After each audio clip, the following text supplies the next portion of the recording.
evening, everyone. I'm Sherry Binns, the Patient Healthcare Liaison for the Multiple Sclerosis Foundation, and I'd like to welcome you all to this Pride Month webinar sponsored by Novartis Pharmaceuticals. We have a panel of individuals who identify as members of the LGBTQIA plus community, and in a minute I'm going to have them introduce themselves. But before that, we want to give you the opportunity, if somebody says something that you'd like to respond to or have a question about, if you want to ask a question and you're on Zoom, hover over the bottom center of your screen to where it says chat or Q&A. The Q&A would be preferable if you could do that, and that way I can take you in the order that you ask your questions and read them out. If you're on a cell phone, you're going to need to hit *9 if you want us to recognize you. If there's a question you want to ask personally, rather than typing it into either the chat or the Q&A, click on the raise hand button at the center bottom of your screen, and I will hopefully see you and welcome you in. I see some familiar names of our attendees. Welcome, welcome, welcome. I'd like to introduce Nick Overton. Nick is the moderator of our newest private Facebook page, which is the MS Focus on the LGBT community.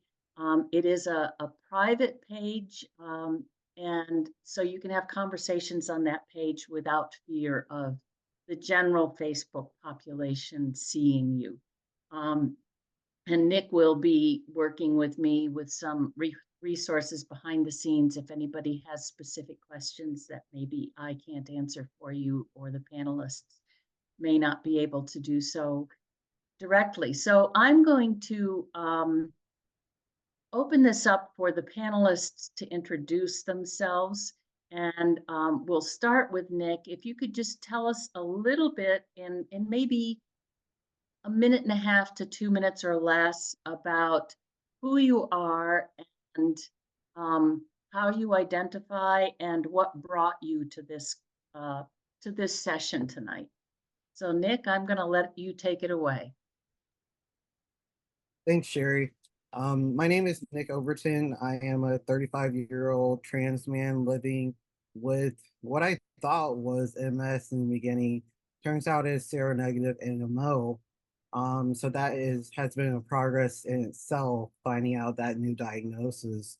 What led me here was when I initially got diagnosed with MS, I found the lack of research surrounding the LGBTQ community, particularly the trans community. As I identify with that community, I've been on hormones now for almost 4 years. And that was one of my biggest questions was hormone therapy affecting the progression of my MS. So that is what led me initially to finding out the lack of research here. So thank you. Thank you. Let's move over to Caleb and Christy. Hi, Caleb's my wife, Christy. I got diagnosed about, was it 6 or 7 years ago? Yeah, it's 2018. Right before I started transitioning. Same thing. There's not a whole lot of information as far as hormone replacement therapy with all types of MS treatments. Nobody really knows what levels to look at, whether to compare things to male or female. So it gets a little bit tricky as far as treating MS. But I'd like to think that at some point we'll figure something out as far as proper protocol around that. Thank you.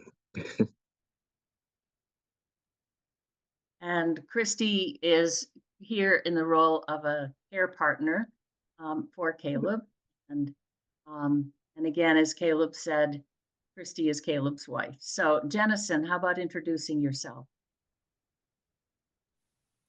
Hi, I'm Jennison. I am 36 years old. I am a non-binary individual. I go by they, them pronouns.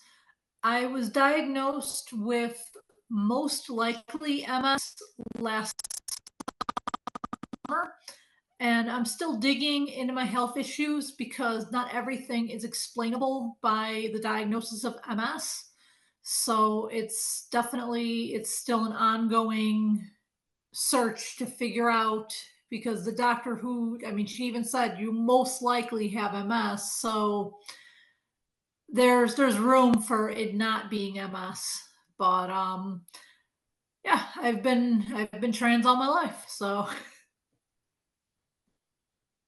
Hey, thank you. Christine, the trauma lady. Oh, you're on mute.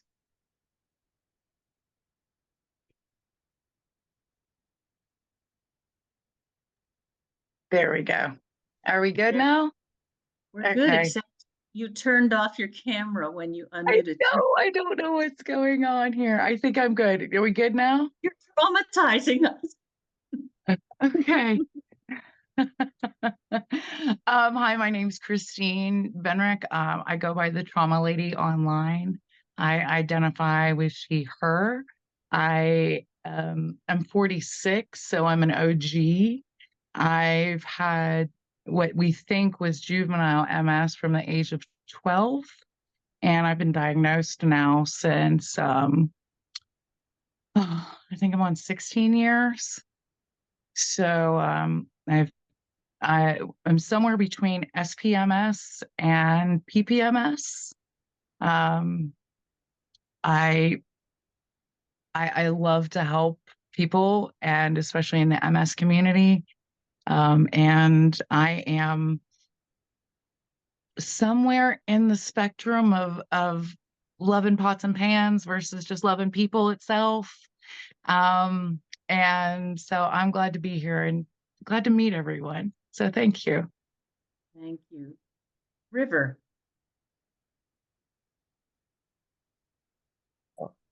I'm River. I'm 28. I've been diagnosed not even quite a year yet. So that's coming up real soon and kind of scary. But I've been out as something, some flavor of queer since I was like 12 or something. But I've been out as trans and transitioning for almost 2 years now. Okay. I think the sort of the primary question that, as a former healthcare provider, not working in the clinical arena anymore, I hear from members of this community that they are often treated as less than or other than in when they go for their healthcare visits. And I I personally can't imagine me treating somebody as less than or other than if they're in front of me as a patient. And so I'm wondering if anybody has had that experience or felt like they were discredited or not taken seriously because of their sexual identity. So I'm just going to throw that out there and see if any of you has something you want to add on that.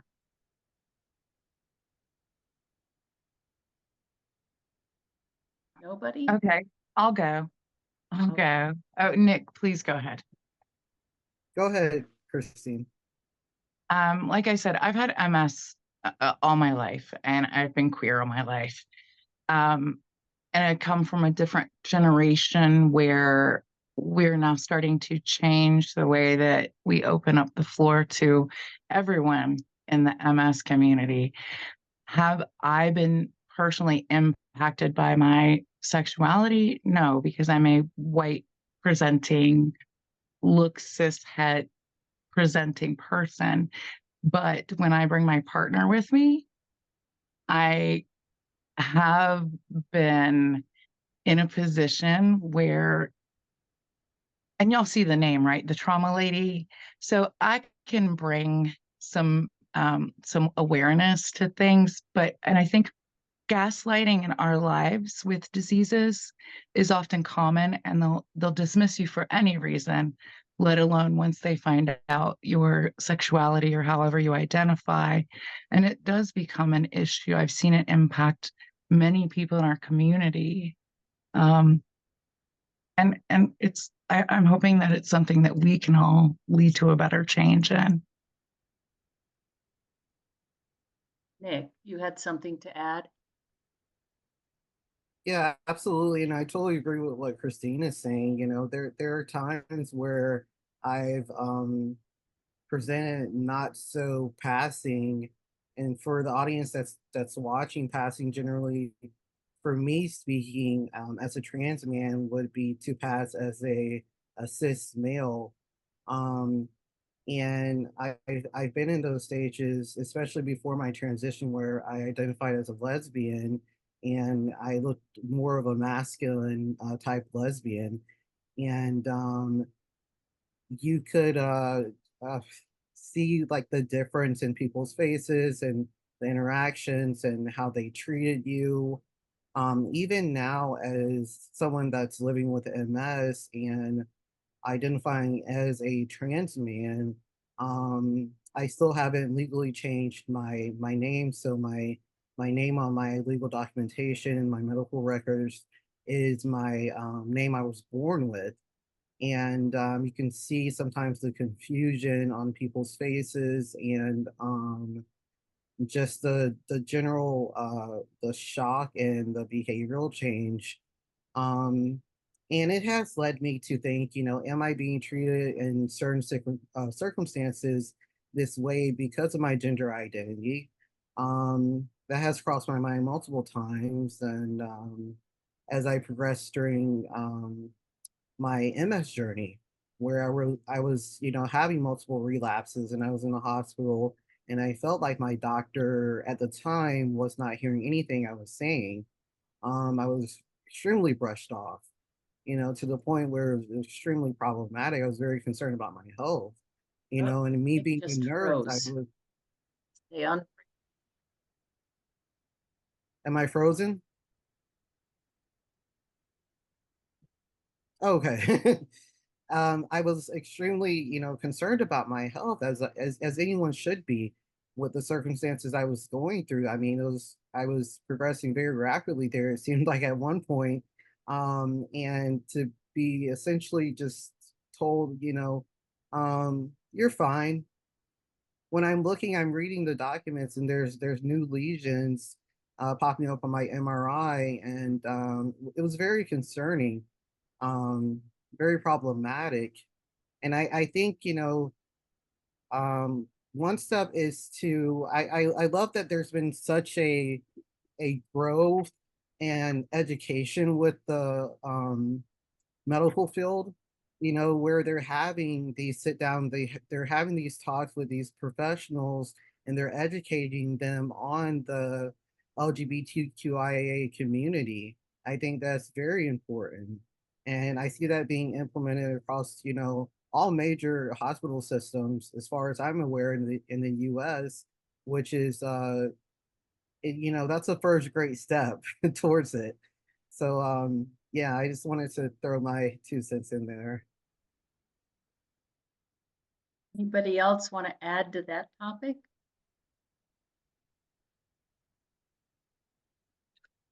I'll just add something in as a care partner that a lot of times I feel, not that I don't want to go to the visits, but sometimes, you know, I have work or whatever, and I feel almost forced to go with him, because if I don't, they will treat him as other than, or just downright mistreat him in the visit if I'm not there. It's Have like there you has to be a witness. have you picked up on that behavior, or is it just something Caleb relates to you when he comes home? Oh no, you can see the difference. Total difference. complete and total difference.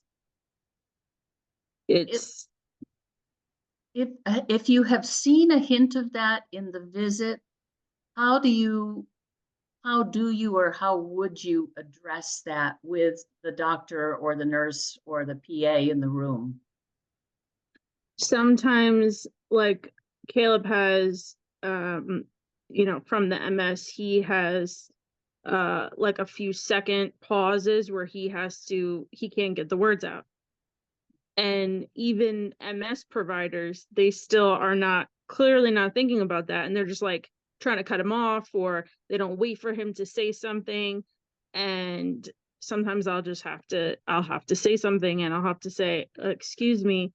Like, there was a nurse practitioner who didn't read his chart, didn't know he was trans, and said, men don't get UTIs. And I said, excuse me, hello.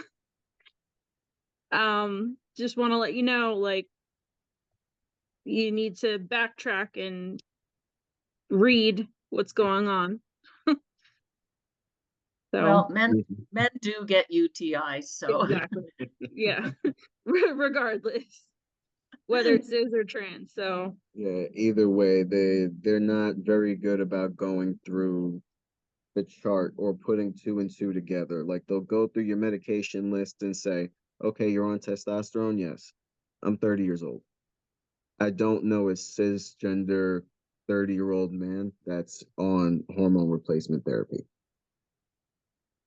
So well, even if I didn't spell it out, like, it's not common that would be a thing. yeah, it's not common, but surprisingly, there have been several papers written about low testosterone levels in males with MS. And so I know that I've talked to several men living with MS who have low testosterone levels and are being supplemented. So these are mindsets that are being presented, that are being perpetuated, that I think all of us can find ways to have a dialogue to sort of correct that. Mhm. Off the top of my head, I can think of 4 individuals that I've known in their 20s and 30s who are genetically male and had low testosterone levels and needed supplementation.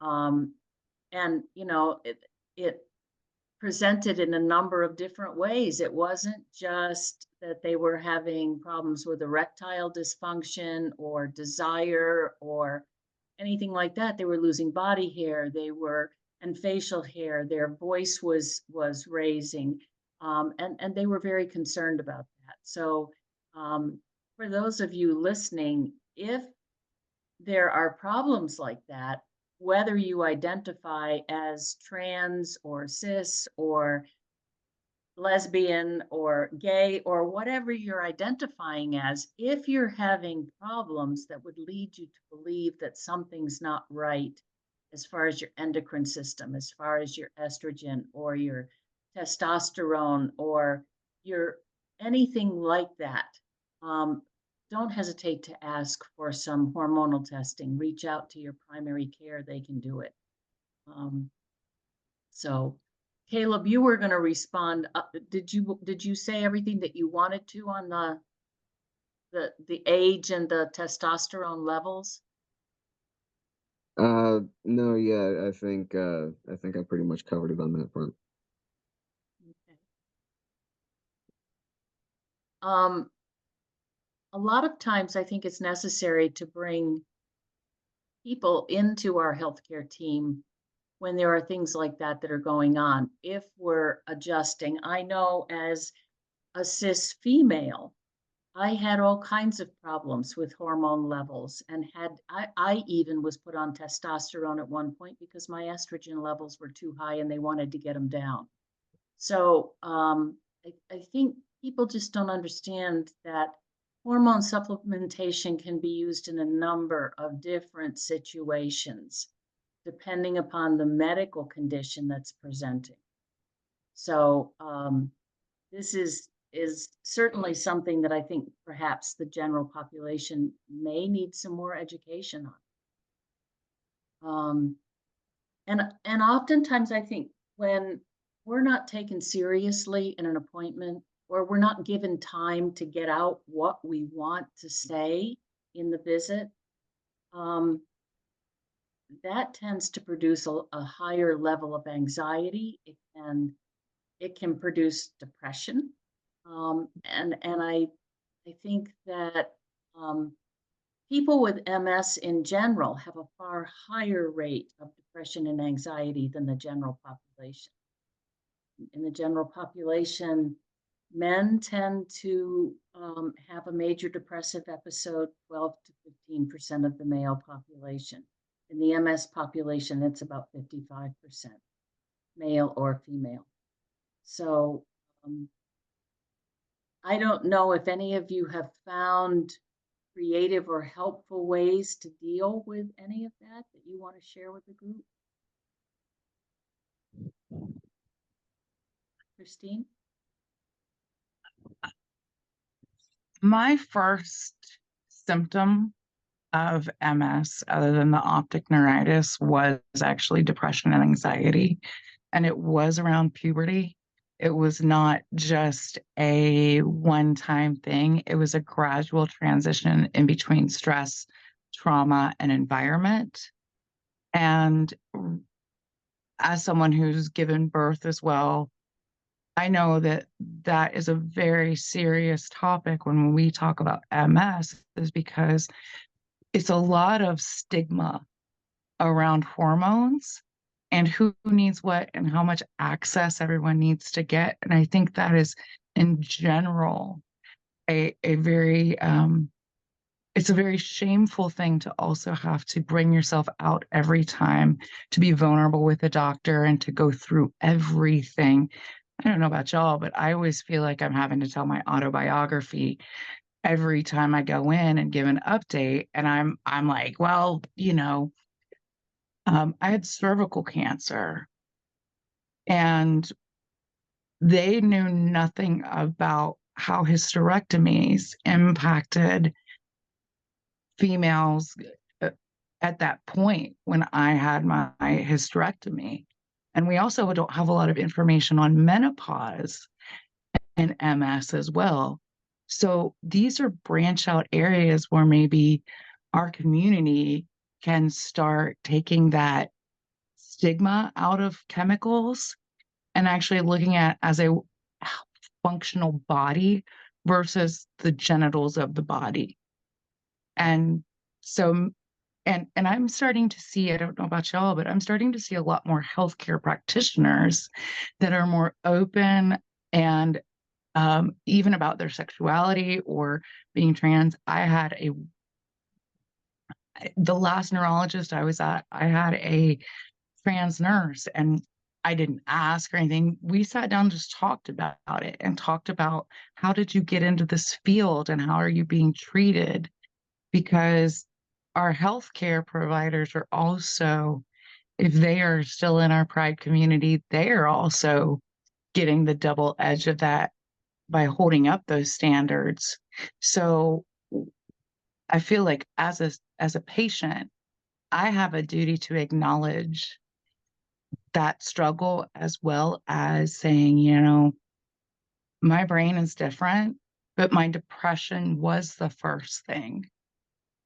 Everything else came after the depression. And I think I've talked to a couple of neurologists and they say, well, depression is really the second symptom of MS past a neurological condition. And I think my biggest struggle with MS was my depression. And being part of a community that's a niche community, I don't think it aids, I don't think it helps it. I think it makes it more pronounced.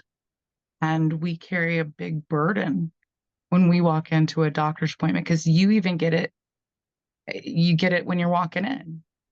I don't know how many of you guys, you go in with that script in your head and you're just going to get in there and this is what we're going to talk about. And it's not going to be about my hoo-ha, and it's not going to be about this, and it's not going to be about that. But somehow it comes into conversation because of ignorance in the practitioner side. I would love to see that change in my lifetime. I really would, for all of us and those that are behind us and in front of us. So I've experienced, I've had MS for nearly 50 years now. And once I was able to get onto a disease modifying therapy that really brought my disease process under control and calmed that inflammation, it was decades of depression just lifted. Mm. So, I don't know how much of it is MS related and how much of it is situational, but it's certainly something that we should not be hesitant to ask to have addressed. yes. Yeah. And as to the surgical menopause, and there is a fair amount of information on that right now. And Good.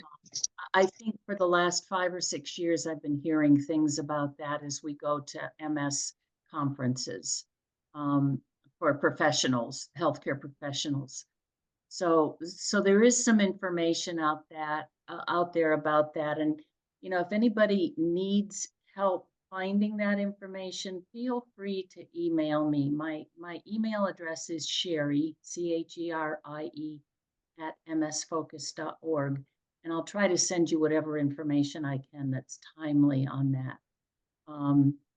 I have talked to a number of neurologists about the hormone piece in treating MS. And basically, they're saying that yes, women whose hormone levels are low or too high can have really significant emotional swings or even life-threatening depressive episodes. And so we need to address that and correct it. In situations where there may be a cancer present, where you certain hormones are not indicated or contraindicated for you, we have to get creative in finding ways to handle that. And there's a subset of endocrinologists that's really digging into that. So hopefully there's one there when you need it, if you need it. And can I ask the panel, how many of you got diagnosed with a mental illness before you got diagnosed with an MS?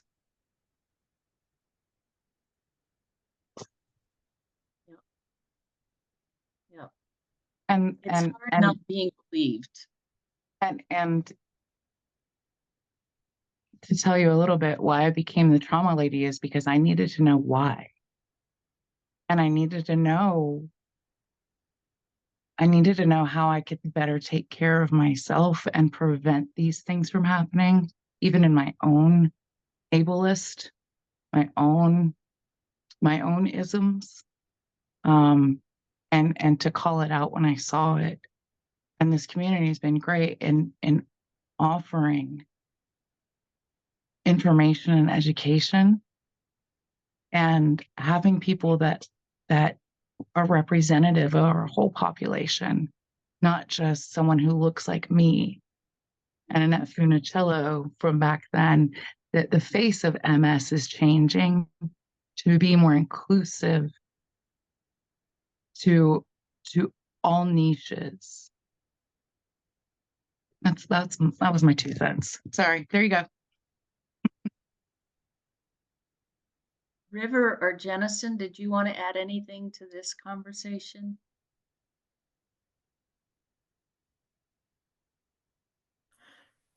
So slightly off topic, but on the topic of hormones and whatnot. My neurologist, she knows I'm trans and knows I use they, them pronouns. And when we had a meeting to discuss a disease modifying therapy, how she started, we were just talking, and she asked me if I ever thought about taking testosterone. And I said no. And she asked if it was a needle thing. And I said no, it's not the needle thing. I just don't feel that testosterone the permanent effects of it, I don't feel are right for me. And she goes, oh, okay. She goes, that's good that you've thought about it, thought long and hard. She goes, I have to ask, how do you feel about if I were to give you a medication that you would inject at home, or you could go to a clinic every couple months and get an infusion? And we talked about the home injection. We decided for me, but that's how she transitioned the topic. She started just asking if I ever thought about taking testosterone and if it was a needle thing. I thought that was a very compassionate and very understanding and a good way how to bring up the topic of, hey, I want you to take this injection medication. Yeah, I'm seeing more and more people, more and more healthcare providers talking about that as a way to start the disease modifying therapy process.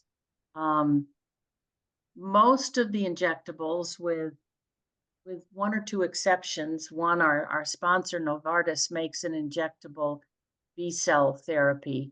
And it's one of the more effective medications that are on the market today. And so that may be a very effective way to start that conversation with somebody that you know is trans. Have you thought about taking testosterone? And we know that testosterone is generally injected. So it's a good way to start the conversation. And we actually had 3 different individuals today on our various private Facebook pages who were talking about their doctor had recommended an injectable medication, and throwing it out there, and the doctor saying that that's the medication that they want the person on, but they just want to make sure that they're okay with injecting at home. So thanks for sharing that, Jennison. I think that is a good way to bring up that topic if there is a preference from the doctor. But not all injectable medications are that helpful at the moment compared to some of the other medicines that we have available today. River, were you going to say something? Yeah, jumping back just a little bit, when I go to my appointments, I've definitely noticed a difference from before I got married and after, because like I can't drive because of vision issues. So my spouse comes with me to like all of my appointments, and I've definitely noticed a difference. Even like, because I started transitioning after I got married. So like that wasn't an aspect of it, but like doctors listen a lot more when there's someone else who isn't a healthcare practitioner, like in the same office in the room. And I've noticed that that's really helpful to like have someone else there. Like even just like uh standard office visit or like in the ER or anything. Mhm. Yeah, sometimes we get into a visit and there's a cognitive disconnect, like Christy mentioned about things going with Caleb, and we don't often think to get question out until the topic has moved on. And sometimes having that partner with you to sort of trigger the asking of that question. One of the things that I've found very helpful if my husband is coming with me to an appointment is to just say, this is what I want the appointment to focus on. Here's a list of some of the questions I need to ask. So if for some reason you see me hesitating, jump in and ask a question. So I think that communication between you and your partner or whoever's going with you to an appointment can be very, very helpful. Just to make sure that everything gets answered and addressed that you need addressed. Yeah. I make a list of questions every time before we go in, and like we go over it in the car beforehand, specifically for like neurology appointments, but also for like other things. And that's proven really, really helpful. Glad to hear that. Mhm. Christine.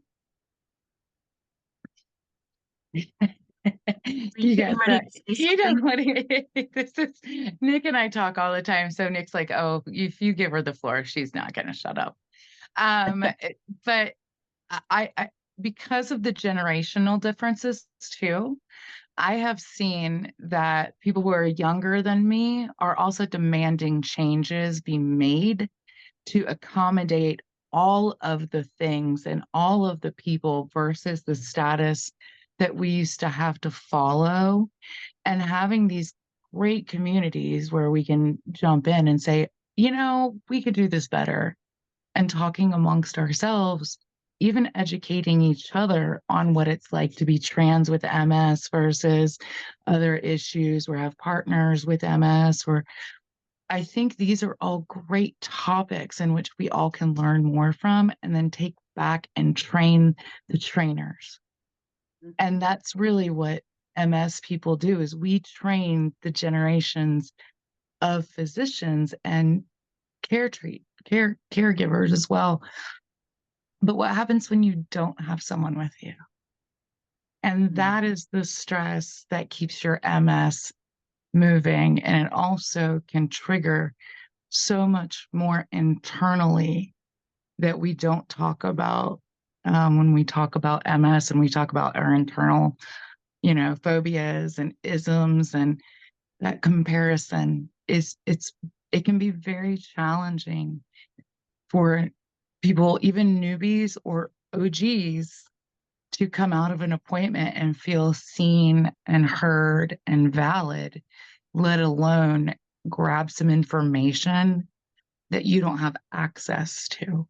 So changing the ability to access is super important, but I have found that having someone with me, even if it was my child, even if it was my child, I was treated different than if I was alone. And that is the underpinning of discrimination medically throughout, for every caveat. And as an MSer who, I've been to the point where I was in a chair for a couple of years. I've been up and up and out, like have various stages of this, that no matter how I present, if I'm not professional in the whole masking, I will not be taking as seriously as if I'm coming to you in pain. So masking for us in this community can be a really big issue when it comes to, as we kind of deconstruct ourselves into the stress levers we have of even just being open and honest about our lives, let alone having a disease on top of an already difficult dilemma. So, you know, I think those are all really good things. And Caleb and Christy, you both seem to have that that strong front to where you do what you can, where you can together. But sometimes when your partner's not there, you're going to have a completely different visit. I come home and I'm in tears most of the time if I've been by myself, because they give me a little too long to sit in there and think. And I start with 3 questions, and then I write them down on the white piece of paper that they tell you to sit on so I don't forget them. And I cross them off when we get to there, because I know at least they're going to be paying attention to that table more than they'll be paying attention to me. That's a great idea. I love that. I call it my physician Post-it notes. Yep. And because they're going to tear the paper off and you've already paid for the paper, you might as well draw on it. And I actually draw like a little body outline of where things are happening, like a little stick figure. And I'm like, we're talking about this area here today. I'm not leaving before we talk about this here. And those are ways that, you know, I'm always like, let's play with the paper, because they give way too long in there anyway. But to have that time to sit back and go, and also awareness of what you even can talk about, especially in a niche community. How open can you be without having violence of some sort called into your life unknowingly? That's a big thing also, is how can you be honest with your healthcare provider when you can't be honest around your healthcare provider? So those are a lot of things that I think that internally we struggle with. The stress of going to appointments, let alone getting there on time and remembering all your meds, and the autobiography that's changed from the last 6 months and what reaction you had to what, let alone your dating life. I mean, come on. You know, the last thing we want to talk about with our doctors most of the time is our sexual health, unless it's to be addressed. And they'd want to talk about it less than we want to talk about it most of the time. So having Feels that that as way, part, yeah. it does. And it's part of that overall health care that we're missing out on because of stigma and discriminatory and internal biases within the medical practices most of the time. So, and I know each one of us probably have stories about this, some more than others. But I've watched things change a little bit better, but it's getting there from when it was just the crab meds. My connection is freezing.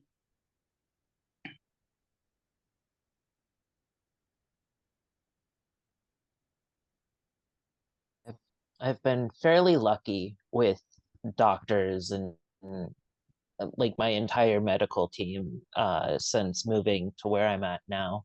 But where I lived before, it was pretty hit or miss. And I had a doctor as a teenager, straight up, and this was a female doctor, straight up tell me that your knee is hurting because you're a woman, when there was an underlying more serious issue going on. Right. Right. Like, Hysterics. We call it the doc- hysterics. We've all had the hysterics at one point. If you've got some estrogen, it's some hysterics. It turns out it was an atrophied muscle, but like, you Right. know, hysterics works too, I guess. Hysterics. Yeah, we've all got them. They used to give us Oh yeah. lobotomies for those. Don't worry about it. They just now give you meds. They take pictures of your brain.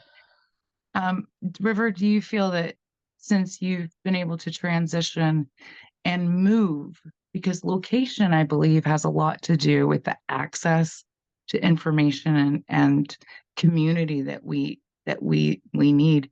Rural versus urban has a different look of healthcare with MS, and especially a different look within our community. It creates different aspects. So if you have to travel more or not live where you're supported, how has that impacted, all of y'all? So weirdly enough, I moved from a big city to a smaller area, um, which definitely comes with like its small town vibes. You know how it is. Okay. But like, there's more community here. Like, the people seem to care more about the people around them, which I think is a large aspect of why I've gotten better healthcare here, because they care more. Now, I do have to go to one of the two MS centers in Iowa for like bigger things, but everything else is within like 20 minutes of me. So that's been really nice. Good. Good. Has anybody else experienced that? Because I know location for a lot of us has a lot to do with it, let alone going somewhere. And it's not exactly the most amicable situation. And somebody has I always like to say people have an opinion about what you should do versus them knowing that they're shooting all over you. So I've found that as well, as that community support community, no matter how big or small, is massively important because we don't heal alone. Right. We don't. Mhm. And MS is so isolating. So I'm glad to hear that you've had that. Nick, you wanted to add something to that? No, I was gonna say, location can be huge, I travel a little bit over an hour for most of my doctor's visits. I live in a very rural area in Florida, and that boils into as well being not so trans friendly. Right. There's an actual map that shows states based on its laws and regulations how safe it is to live there as a LGBTQIA identifying individual. And I think that's quite sad that we have to do that in 2024. But I also want to touch bases really quick on I'll tell you something that happened with me about a couple of weeks ago when I was in the hospital, actually being shamed for having an advocate on the phone with me. It's actually on the phone with my doctor, which is my PCP at the time, while I was in the ER, and the ER doc said to me, "Are you going to stay on the phone, or are you going to talk to me?" Which I thought was highly inappropriate. And she knew I was on the phone with my PCP. I had her on speaker, and they were both, she was willing to collaborate with her, and I think that's it was highly unprofessional, I think, first of all. And I think it's important to encourage people to have advocates with them, to have allies with them, because it's much needed, especially when you're in a situation where you may feel unsafe with the healthcare system, and which a lot of LGBTQI individuals do feel unsafe within the healthcare system because of how they've been treated in the past. And me being a nurse, I'll tell you, um, uh, I was sitting with this the other day. To be honest, I lost a lot of faith in our healthcare system, and I now have anxiety surrounding healthcare system and surrounding appointments. I go into my appointments almost expecting the worst outcome, which is a huge shift for me. I never did that before. I always had a very great approach to going to most appointments. And because of the medical trauma I had with my last neurologist, it has caused me to be very apprehensive going into any new appointment or meeting a new provider, because of what I went through with my last provider. And I think that's important as well. Just that one experience changed my total outlook on the healthcare system. And I think that's not talked about enough, and that's to me coming from a nurse. So I can only expect what happens to the individual that has no healthcare background. And it's quite sad to see. And I think that is a huge problem. And that's something where we need to change. No one should feel unsafe going to their doctor, I think. Everyone should feel calm and have something to talk about. And where they're able to relate on that level, you know? Um, so yeah, I just wanted to add that really quickly.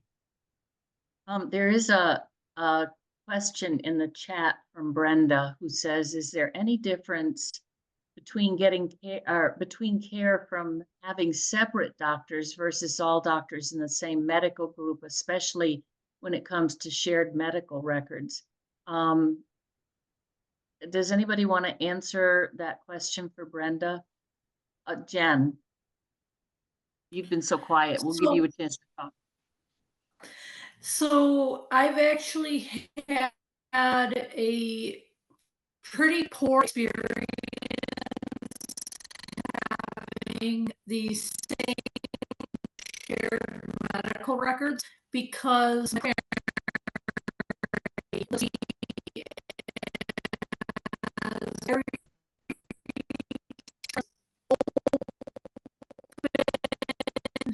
open a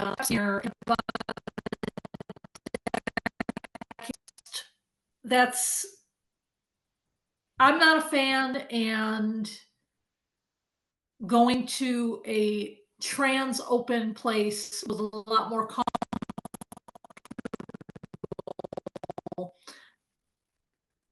And I appear to have lost video, and I don't know how to turn it back up. The host has stopped. Oh, okay. Anyways, I think um,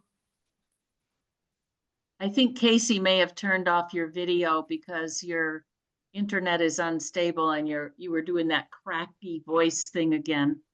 And sometimes turning off the video can help. Gotcha. That explains it. But anyways, so I was seeing my primary care every couple months after I was discharged from the hospital because I had to relearn how to walk after this first and last flare up. And so I was seeing my primary every couple months, and so I had met my deductible. So I was like, well, I'm going to get GYN care because I haven't in a long time. I mean, probably over a decade, if not a solid decade. So I went to the GYN in-house, and we had discussed different hormonal treatments in order to regulate my period because it was not normal, to put it. So we started me on a birth control pill, and I then went back in 3 months for a follow-up visit on that. And the diagnosis of MS had trickled through. And so the plan for this follow-up meeting was to discuss if the hormonal treatment was working, and if not, to discuss other options. And when I went in, she immediately started the conversation of, oh, I see you've been diagnosed with MS. And yes, my neurologist said I most likely have MS.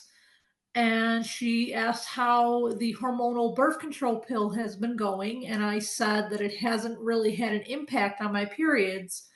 And she goes, oh, that's unfortunate. She goes, well, now a hysterectomy, you have no interest in that, right? And I said, that is correct. So I did have top surgery a year ago, but a hysterectomy at my age, because even though I'm 36, my mother was done with her period by 40, and nobody wants to hear that. Nobody believes that my mother was done by 40. But so a hysterectomy, that's a very extreme route for me, when just to stop my period when there's drugs to try. But so she wrote me a referral to a different doctor because I was diagnosed with MS. She could no longer assist with my hormones, and I just thought that was a very extreme reaction for somebody who is supposed to be in a medical group and privy to all. Like, she specialized in GYN, but she was at a medical center that takes care of everything. And I thought it was very, very alarming how quick she literally wrote me off with a referral to a new group. And it gets back to what we were talking about when we started the webinar about the disparities in healthcare with the community. Just, people are funny. They can be very opinionated. Christine had said something earlier about the fact that you're sort of a generation, or half a generation at least, ahead of some of the other panelists on here. Well, I'm like 3 generations. Yeah. And I have to say, I have learned so much in the last year and a half, just working with Nick on a regular basis. And so, Nick, I thank you for that. I'm still not fully there. I'm happy to admit that, but I have to check any opinions at the door when I'm with somebody because their needs come first and not what maybe I was raised to think. So Nick, go ahead. You've got your hand raised.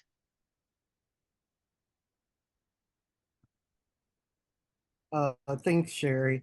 Yeah, bouncing off what Jennison was saying, I think it's important that a lot of healthcare providers understand that not every trans person is the same and falls in the same category. And I think, maybe that provider was maybe trying to group a lot of people together. It seems like um, everyone has their unique experience. Everyone that is transgender does not choose to go on hormones. Everyone that's transgender does not choose to have, surgical options, where it's hysterectomy, top surgery, whatever the case may be.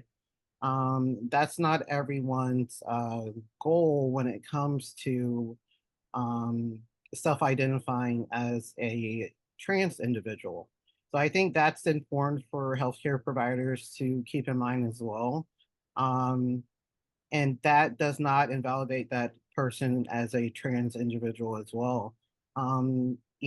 Even coming down to hormones and I'm sorry, pronouns, not hormones. That's my MS. Coming down to pronouns, some people may choose to keep their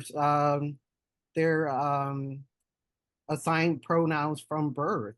That does not invalidate their trans experience, and I think that's um, it's a good thing to keep in mind in the back of your mind when you're providing health care options to these different individuals. Um, so yeah, I just wanted to throw that out there.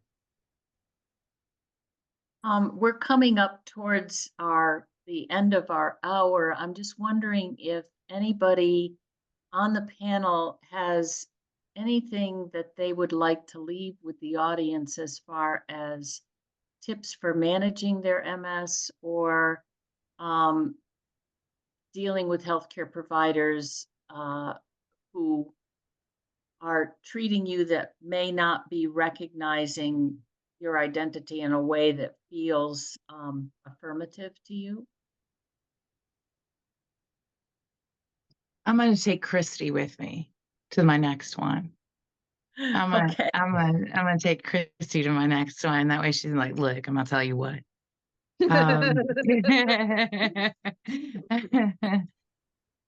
And Sherry probably can understand this a little bit more. Don't let anyone tell you no. You know what you know. You feel what you feel. You are who you are. You can change your mind. Don't let anyone bully you in life, let alone in a doctor's appointment. You have options, and sometimes it hurts, and sometimes it'll throw you back because living with a disability, let alone having a disease and a disorder, are a whole separate thing. But when they do come together, you're not alone. You might just feel a little lonely because you don't see people, everyone that looks like you, but know that you are not alone. And everyone on this panel, is a pleasure to sit in your presence and to know that you're there and that you keep working. And remember, MS and trauma go hand in hand, y'all. So to keep the trauma down means that you are actually actively participating in also your mental health and your MS health. So, and thank you for having me, Sherry, and thank you everyone for being here and being so cool. We do have a question from Casey in the chat. She'd love to find out how people seek or find support before we end the webinar. What I do is I've got a large support group of like friends and chosen family. And I'll just put in one of the many, many group chats that we have that, hey, I'm having a bad day. Can someone come and like bully me out of bed so like I can shower and eat and like get me out of the house for a little bit? And I've been very fortunate that every time I've asked that, someone's been available to like come and be like, hey, get up, put clothes on. We're going out for just being in the car for a little bit, change the scenery. Mhm. I'd like to say something. Remember that peers are also important when it comes to your support. I I appreciate being a peer support human now that I'm no longer working. And you can create what you need in your community if you don't see it. And if you need help, there are many of us that have created things that it wasn't there before and it's difficult. But if you need it, you can lean in and I'm happy to help you if you need support and resources to find somewhere near you. Or what you're specifically going through. Because you have a space. You have a space no matter where you are. But online spaces right now, I don't know my life without online support. Mhm. I Yeah, don't the know my Discord life support group without. has been great. Sorry. Yeah. Jenison?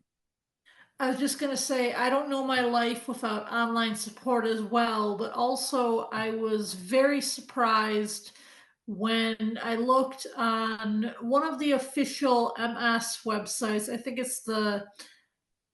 M it's the National Multiple Sclerosis Society, NMS. I don't know the abbreviation. I apologize. Should know it, but I was very surprised when I searched that website for local support groups. I expected there to be none within about 50 miles, and I was shocked that there's one.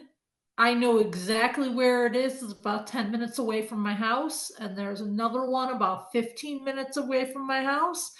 And there's another one that's just in another, I'm in a first ring suburb of the main city where I live. There's another one in another first ring suburb. And it's not far, and I was absolutely surprised. So if anybody needs support with their MS, definitely don't hesitate to look for the, like I said, the NMMS. I SF or yeah, NMSS. The Yes, same that for one. content. Don't hesitate to look online on their support group, because you'd be very surprised that there might be one right in your neighborhood. Yeah, The there is MS an Focus in-person has one. several. I'm sorry, go ahead. There's one pretty close to where I'm at, but all of the ones that are anywhere near me are in like the Christian hospital, Right. which Right. is notoriously transphobic where I'm at, unfortunately. Exactly. Unfortunately, that's everywhere, Right. Mhm. or I should Mhm. say, in a lot of places. Even in Because New York, this is my sister. This isn't my wife. This is my sister. that's Yeah. what they told us Yeah. repeatedly. Yeah. Mhm. MS Focus, the Multiple Sclerosis Foundation, also has about 140 support groups around the country. Some of them have virtual and in-person meetings. Some of them are only virtual, and some are only in person. But if you want to see if there's something near you, if you email supportgroups@msfocus.org, we can tell you if there's an MS support group near you that you can join either virtually or in person. Thank you Awesome. all for giving of yourself and sharing. Oh, wow, there's one new message in chat. Let me just see. Yep. All right. Brenda says NMSS and both have support group lists. We have an unlisted one for LGBTQ in the Seattle area that meets by Zoom as well. So thank you very, very much. For those of you who are with us on Zoom, please stay on the line for just a minute once the recording ends to answer a short survey about what you'd like to see for webinars or give feedback. Our next educational offering will be this coming Tuesday, June 11th at 4:30 in the afternoon Eastern Time, and Dr. Ben Thrower will be talking to us about cannabis and its impact on MS, and be giving you some tips on strains and dosing and that sort of thing. So join us next Tuesday afternoon if you're available for that. Normally we live stream on Facebook. Today that was not working, but we have recorded this and it will go up on our public Facebook page shortly. And once something's on our public page, I generally also tick it into the various private Facebook pages. So it should show up on the MS Focus on the LGBT community as soon as the recording is posted. Thank you very much. Thanks again to Novartis for sponsoring this event. And I look forward to getting to know you all even better. Thank you. Have a good evening. Bye, everybody. Bye. Happy Pride. Happy Pride, Yeah. everybody. Happy Pride. Hi, everybody. Bye. Happy Pride.